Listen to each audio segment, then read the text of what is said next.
ان چیزوں کی اور ان آپ یوں سمجھ لیجیے بنیادوں پر یہ ضروری ہے کہ کچھ نئے احکام دیے جائیں. تو حضرت ابراہیم سے جو رشتہ تھا اس کے بارے میں جو اعتراض تھا اصل میں یہ اس کا جواب ہے. وہ یہ کہتے تھے کہ آپ اپنے آپ کو حضرت ابراہیم کے بہت سگے سمجھتے ہیں, ان کو وہ آپ کے فور فادر ہیں, اصل دین دینے والے وہی ہیں, تو پھر آپ تو دین میں تبدیلی کر رہے ہیں. آپ کے دین میں تو یہ ہے, مثلا آپ دیکھیے نا تورات کی شریعت کے اندر یہ تھا کہ 2 بہنوں کے ساتھ نکاح کیا جا سکتا ہے, آخری شریعت میں اس کو ختم کر دیا گیا, آپ بہنوں سے نکاح نہیں کر سکتے. اسی طرح کے تورات کی شریعت میں یہ تھا کہ جو نافرمان بیٹا ہے اس کو قتل بھی کیا جا سکتا ہے, اگر باپ قتل کر دے گا تو یہ زمانے کے ٹرائبل کلچر کے اندر اس کو روا رکھا گیا تھا. بہت ساری چیزیں ہیں. اگر آپ نے یہ دیکھنا ہو کہ تورات کے اندر نسخ کیا ہوا ہے, یہ تو ایک پورا آپ کو میں تفصیل بتا سکتا ہوں. یعنی بہت سارے احکام ایسے ہیں جو جنگ سے متعلق ہیں, جو سلیوری سے متعلق ہیں, جو تمدن سے متعلق ہیں, سیاست سے متعلق ہیں, جن کے اندر یہ ارتقاء اور تبدیلی ہوئی ہے. تو وہ ایک الگ موضوع ہے. یعنی ظاہر ہے اس وقت ہمارا وہ موضوع نہیں ہے. ہمارا صرف یہ سمجھنا ہے کہ دیکھیے قرآن مجید کے اندر جب یہ آیت آئی ہے تو یہ آیت قرآن کا نص نہیں بیان کر رہی, بلکہ قرآن کے ذریعے سے جو تورات میں نسخ ہوا ہے وہ بیان کر رہی ہے. اور سمجھانا یہ ہے اس پورے مطالعے سے کہ دیکھیے قرآن مجید کا جہاں آپ سرشتہ چھوڑیں گے مطالعے کا, اگر آپ نے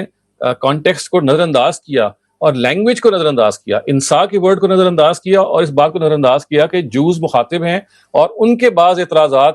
پر مسلمانوں کو جواب اور سمجھایا جا رہا ہے, تو پھر نتیجہ یہ نکلے گا کہ آپ اچانک درمیان میں کہیں گے جی کہ یہاں پہ نص قرآن کا مسئلہ زیر بحث آ گیا. اگر آپ اس کو پلین ورڈ پہ سمجھیں تو ان آیتوں کو اگر آپ پڑھیں گے تو یہ آیتیں تو اصل میں بالکل جڑی ہوئی ہیں اس زمانے کے جوز کے جو پرابلمس تھے یا انہوں نے جو مسئلے پیدا کیے. ایک دم سے درمیان میں ایک آیت آ جائے کہ ہم کوئی آیت منسوخ قرآن کی نہیں کرتے, تو ایک یہ ہے نا ایک دھچکا سا لگتا ہے کہ بھئی درمیان میں قرآن کا یہ تذکرہ کیسے آ گیا. تو یہ ایکسپلین کیا جا رہا ہے کہ دیکھیے یہاں پہ قرآن کا تو تذکرہ ہے ہی نہیں اس میں, یہ تو مراد اصل میں اسی بات سے اٹھا ہوا ہے کہ جو بات پیچھے چلی آ رہی ہے. تو جو ایک ایبرپٹنس پیدا ہوتی ہے اگر آپ بغور پڑھیں تو یہ اس کا جواب دینے کی کوشش کی جا رہی ہے کہ کوئی ایبرپٹنس نہیں ہے, یہاں قرآن کا کوئی نیا تذکرہ نہیں ہے, بلکہ وہی بات ہے جس کو آگے بڑھایا جا رہا ہے, اور نسخ کا مسئلہ یہاں پہ قرآن کا زیر بحث ہی نہیں ہے. جی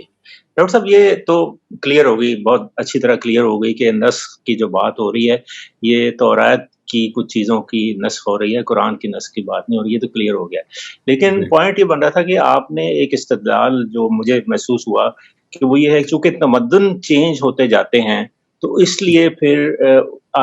جو شریعت کے کچھ حصے بھی نسخ ہو گئے. تو تمدن تو رسول کریم کے بعد سے چینج ہو رہا ہے, اور پتہ نہیں آئندہ کتنے 100 سال یا 1000 سال یا لاکھوں سال تمدن تو چینج ہوتے رہیں گے.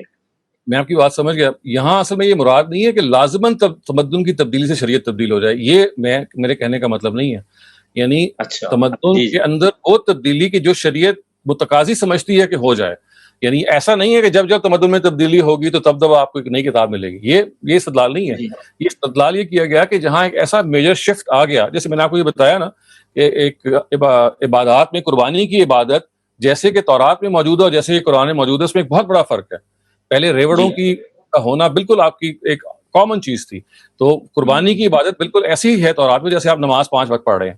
تو آپ ہر وقت قربانی کر رہے ہیں. تو یہ اب اتنا بڑا چینج آیا, تو یہ ایک مثال ہے اس بتانے کی کہ دیکھیے بعض جگہوں پہ تمدن کا لحاظ کیا گیا ہے, لیکن اٹ ڈز ناٹ مین کہ for every change of civilization there has to be some new directive. نہیں, which needs a new directive and through which something important has to be given, وہاں پہ اس کو کیٹر کیا گیا ہے.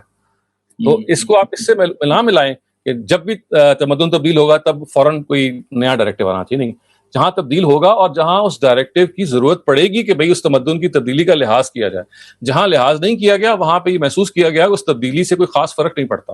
اس میں وہ پرانا حکم بھی ویسے ہی ویلڈ ہے. تو اس سے یہ بھی پھر بنتا ہے کہ چونکہ قرآن تو اب پرماننٹ چیز ہو گئی ہے, تو اس میں جو شریعت اللہ نے دینی تھی وہ دے دی اور سنت میں دے دی, تو اب یہ رہتی دنیا تک کے لیے تمدن کی چینج کے ساتھ اب یہ ہماری ڈیوٹی بن گئی, ہمارے علماء کی ڈیوٹی بن گئی یا ہمارے حکمرانوں کی ڈیوٹی بن گئی کہ وہ انہی گائیڈ لائنز, انہی پرنسپلز اور انہی گائیڈ لائنز کے اندر رہتے رہتے اس کو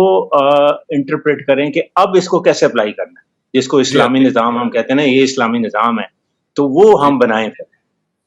نہیں, جو ڈائریکٹرز کو سامنے رکھ کے آپ کو نظام تشکیل دینا ہے جو ہر دور میں سوسائٹی میں فرق ہو سکتا ہے, یہاں آپ یوں سمجھ لیجئے کہ وہ جو آپ بات کر رہے ہیں وہ کیٹر ہو جاتی ہے, چونکہ پرنسپلز دیے گئے ہیں, تو پرنسپلز کے نتیجے میں اگر کوئی سوسائٹی کے اندر ایوالو وہ ہوتے بھی ہیں تو ان سے پرنسپلز کے اندر آپ کے پاس اصول وہی ہے لیکن آپ سسٹم اور بنا سکتے ہیں. اس کی ایک مثال آپ سمجھ لیجئے کہ جیسے نبی صلی اللہ علیہ وسلم کے زمانے میں امرہم شورا بینہم کا ڈائریکٹو تو آ چکا ہوا تھا کہ آپ نے اکثریت کی رائے پہ فیصلہ کرنا ہے. بیلٹنگ تو اس زمانے میں نہیں تھی, تو اس زمانے میں جو ٹرائبل ایلڈرز تھے ان کو نمائندہ سمجھ کے ان کی رائے کو لیا گیا اور ان کی رائے کی کثرت کی بنیاد پہ فیصلہ کر دیا گیا. آج اس چیز کو مزید ڈیولپمنٹ مل گئی ہے اور اب آپ نے صرف ٹرائبل ایلڈر سے رائے نہیں لی بلکہ اس کی ٹرائب کے ہر فرد سے بھی رائے لینی شروع کر دی ہے. یہ آپ دیکھیے کہ تمدن کا ارتقا ہوا لیکن امرہم شورا بینہم کی آیت نے آپ کو پرنسپل دیا, اس پرنسپل کا اطلاق آپ نے اس تمدن کے ارتقاء کے نتیجے میں جو مختلف پاسبلٹیز تھیں وہ اپنے زمانے کی پاسبلٹی کے لحاظ سے کیا.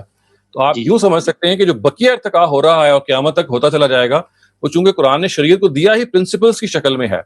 تو وہ پرنسپلز جو ہیں ان کو سامنے رکھ کے جو سسٹم بنے گا دیٹ کین آلویز ایوالو. تو وہ جو ایوالومنٹ ہے of the society that will be taken care of as a result of the fact that these are basically principles that have to be followed. جی جی. دوسری چیز آپ نے بتائی تھی کہ جو نسخ ہے, قرآن کا اپنا نسخ ہے, وہ شاہ ولی اللہ نے جو لے کے آئے کہ نیٹ کینسلیشنز جو ہیں جس کو کہنا چاہیے یا نیٹ منسوخ جو ہیں وہ 5 ہیں اور فراہی اسکول آف تھاٹ بھی 3 یا 4 یا 5 ہی مانتے ہیں. وہ علامہ امین حسن اصلاحی کی کسی اس میں ہیں لکھے الگ سے کہ یہ 5 ہیں؟ بتائی بھی ہیں 3 تو میں نے آپ کو بتا دی ہیں. ایک روزے کی آیات جو ہم نے کچھ ہفتے پہلے اسٹڈی کی ہیں. دوسری سورہ انفال میں جو جہاد میں جہاں پہ کہا گیا کہ 1:10 کی بنیاد پہ جہاد فرض ہو جائے گا, بعد میں کہا گیا کہ الآن خفف اللہ عنکم, اب ہم اس کو 1:2 کر رہے ہیں. تیسری سورہ مجادلہ میں جہاں یہ کہا گیا کہ اب آپ نے نبی صلی اللہ علیہ وسلم سے اگر ملنا ہے تو صدقہ کریں گے اور پھر ملیں گے, کیونکہ منافقین یہ کام کرتے تھے کہ وہ نبی صلی اللہ علیہ وسلم سے علیحدگی میں ملتے تھے, تو اس پہ ایک شرط عائد کی گئی. اس کی فوراً بعد ہی کہا گیا کہ نہیں اب یہ ہم آپ سے اس کو ہٹا رہے ہیں. تو 3 تو یہ بڑے مقامات ہیں ہی جو استاذ نے اپنی جگہوں پہ ایکسپلین کر دی ہیں, اور ایک آدھ اور بھی ہیں جو جیسے آپ اس کو تفصیل جب پڑھیں گے تو وہ سامنے آ جائیں گے, لیکن 3 میجر چیزیں جو انہوں نے بیان کی وہ یہ ہیں. اگلا سوال ہے سنبل احمد کا. سنبل اپنا سوال کیجیے پلیز. السلام علیکم ڈاکٹر صاحب. جی وعلیکم السلام. ڈاکٹر صاحب یہ جو آپ نے پہلے سارا بتایا ہے وہ تو بالکل سمجھ آ گیا ہے, وہ بالکل سیکوینس میں ہے اور بالکل اس کو یعنی یہ لگتا ہے, دل کو لگتی ہے کہ اگر ایک چیز کسوٹی ہے تو اس میں ہر چیز جو ہے وہ منسوخ نہیں ہو سکتی. تو ایک مجھے ہمیشہ سے کوشچن تھا, یہ سورۃ الاعلیٰ کا جو 6 اور 7 آیا ہے سنقرئک فلا تنسى الا ما شاء اللہ, تو یہ وہ آیات تھی جو کبھی رجسٹر ہی نہیں ہوئی, یعنی وہ قرآن کے ریکارڈ میں ہی نہیں آئی. نہیں, یہ تو اور چیز ہے. یہ تو یہ ہے کہ نبی صلی اللہ علیہ وسلم کو کوئی وقتی حکم دیا گیا اور اس وقتی حکم کو پھر ختم کر دیا گیا, اور خود قرآن مجید سے معلوم ہوتا ہے کہ اس کی ہمیں کوئی تفصیل نہیں بتائی گئی, یعنی ہمیں یعنی وہ کبھی ریکارڈ میں نہیں آیا. یعنی اللہ ماشاء اللہ کا مطلب ہے سوائے اس کے کہ اللہ چاہے. تو اب یہ بات کہ وہ کوئی ایسا تھا جس کا جو کوئی آیت نازل ہوئی جو ٹیمپرری تھی, اس کے امکان کی بات کی ہے اس سورہ نے. whether it actually happened or not, that we are not sure, that we cannot determine actually. Okay صحیح. بہت شکریہ. اگلا سوال ہے عدیلہ کا. عدیلہ اپنا سوال کیجیے پلیز. وعلیکم سر. تھینک یو یاسین صاحب. سر ابھی آپ نے کہا کہ معتزلہ کا شاید آپ نے یہ کہا کہ وہ نسخ کو مانتے ہی نہیں ہیں. جی ہاں. تو سر کہ نہ ماننے کی کیا وجہ ہے؟ کیا وہ ان کی ڈیفینیشن اور ہے نسخ کی؟ نہیں, وہ یہ کہتے ہیں کہ اللہ میاں سے آپ یہ تقاضا کیسے کر سکتے ہیں کہ وہ ایک کام کریں گے پھر اپنے کام کو کینسل کر دیں گے, تو یہ اللہ تعالیٰ میں عیب اس سے لازم آتا ہے. اللہ تعالیٰ کے کاموں میں عیب لازم آتا ہے. ابھی فرض کرنا پڑے گا کہ اللہ تعالیٰ نے پہلا کام سوچ سمجھ کے صحیح طریقے سے نہیں کیا, and it need to be amended. تو وہ یہ کہتے ہیں کہ خدا کی بات اٹل ہوتی ہے, ایک ہی ہوتی ہے, اس میں تبدیلی نہیں ہوتی. اس میں اگر آپ نے تبدیلی کو فرض کیا تو اس میں پھر یہ خدا کی ذات کے حوالے سے کوشچن پیدا ہو جائے گا کہ why is it that God is not کیونکہ الفاظ قرآن کے یہ ہے نا کہ اللہ تعالیٰ کے کلمات تبدیل نہیں ہوتے. لا تبدیل